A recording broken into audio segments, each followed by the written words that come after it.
খুব সুন্দর হয়েছে। ভালো লাগছে তো? হ্যাঁ, দেখার মতন জিনিস হয়েছে কিন্তু। পছন্দ হয়েছে তো খুব তোমাদের? পছন্দ। আচ্ছা, থ্যাংক ইউ থ্যাংক ইউ। হাতি হাতি, হ্যাঁ, মুকুর, টোপর, ওখানেই তোমার মন গলে গেছে বলো?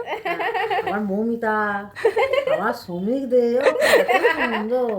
আর কি বলবো, আর কিছু বলার নেই। রাধে রাধে সকলকে, আমি টুম্পা এবং আমার নতুন একটি ব্লগে সকলকে স্বাগত। দিনটা ছিল 1 ফেব্রুয়ারি 2026 এবং আমার লোকেশন ছিল সাঁতরাগাছি এবং রামতলার মাঝামাঝি অংশ, ওই যে শিবাজি সংঘ, অনেকেই হয়তো চেনো, সেই শিবাজি সঙ্গে আমার কাজ ছিল। তো আমি ওই রকম ভাবেই, আমার টাইম ছিল সাড়ে চারটে থেকে 5টার মধ্যে। তো আমি 4টের সময় বাড়ি থেকে বেরিয়ে যাই। বাড়ি থেকে বেরিয়ে গ্যাস গোডাউন থেকে রামতলা যেতে 15 টাকা লাগে টোটোতে। তো আমি একটু হেঁটে কৃষ্ণ সাইকেল দোকান থেকে টোটোটা ধরি, যাতে 10 টাকায় হয়ে যায়। বুঝতেই পারছো, মধ্যবিত্ত ফ্যামিলি। তো তারপর টোটো থেকে নেমে আমি রামতলা স্টেশন পৌঁছাই। গিয়ে দেখি লাইনের মধ্যে ট্রেন দাঁড়িয়ে আছে। যখন আমি ব্রিজে উঠলাম তখন ট্রেনটা চলে যায়।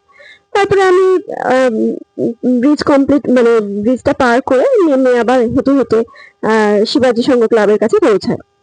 টোটো করে যেতে না বড্ড গায়ে লাগে, কারণ সত্যি কথা বলতে 5 টাকা 10 টাকাও না খুব ম্যাটার করে কোনো কোনো সময়। তো সেই কারণে কিছু কিছু যদি সেখান থেকে কিছু রাখা যায় আর কি, সেই টাকাটা পরে হয়তো কাজে লাগতে পারে, সেই হিসেবেই রাখা। একটু কষ্ট করলে তবেই না কেষ্ট পাওয়া যায়। তো বাড়ি থেকে বেরিয়ে সেই হিসেবেই আমি টাইম নিয়ে বেরিয়েছিলাম, যাতে আগে হেঁটে গেলেও অসুবিধা না হয়। তো রামতলা বুঝতেই পারছো, প্রচুর পরিমাণে ভিড় হয়। আমি ভিড় ঠেলতে ঠেলতে আমি হেঁটে হেঁটে ঠিক আস্তে আস্তে শিবাজি সংঘ ক্লাবের দিকে এগোই। শিবাজি সংঘ ক্লাবের পাশেই ওর বাড়ি। অনেকেই হয়তো চেনো, মৌমিতা, মৌমিতা রক্ষিত, যে আমার সাথে কলেজে পড়েছিল, কানাইলাল ভট্টাচার্য কলেজ। তো একদম ওর বাড়িও একদম কলেজের কিছুটা দূরেই, বেশি দূর নয়। তো গলিগালার মধ্যে দিয়ে, মানে একটা গাড়ি গেলে হয়তো একটা মানুষ হেঁটে যাওয়া খুব মুশকিল।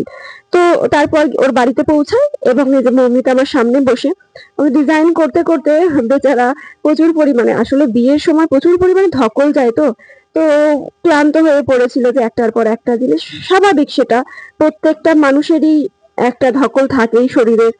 আর বিয়ের চিন্তা সব থেকে বড় চিন্তা, যতই মেয়েরা একটু সাজুগুজু করুক না কেন, তাও তার ছাপ একটু পড়েই, মুখের মধ্যে একটু ছাপ থাকেই।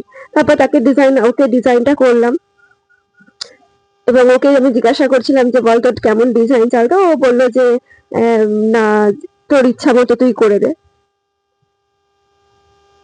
তারপর ওর থেকেই আমি শুনে নিয়েছিলাম যে কেমন লাগছে এবং কাকিমা কি বলে সবাই খুব শোনো। সুন্দর হয়েছে।